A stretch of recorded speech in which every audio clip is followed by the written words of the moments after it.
হে hello everyone, good afternoon সকলকে। তোমরা কি করছো? আমি চলে এলাম রান্নাঘরে। এখন আমি আমার দুপুরের থালিটা রেডি করব।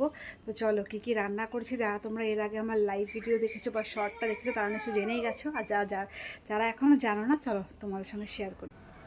তোমরা তো দেখেইছো, সকালে আমি শোল মাছের ভাজি দিয়ে ভাত খেয়েছি।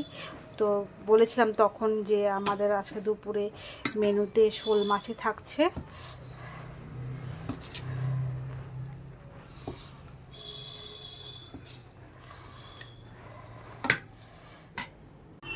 আর কি রান্না হয়েছে বলো তো?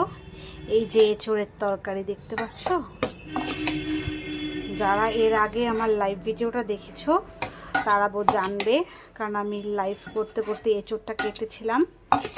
তো আজ যা গরম পড়েছে, আমি বেশি কিছু রান্না করিনি। এই শুকনো শুকনো করে এঁচোড়ের তরকারি আর হচ্ছে শোল মাছের ঝোল, এইটুকুই রান্না করেছি। এই তো আমার পুরো প্লেট রেডি। চলো খাবার দাবার শুরু করি।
তো বন্ধুরা, আমি আমার লাঞ্চ কমপ্লিট করি, ততক্ষণ সকলকে টাটা।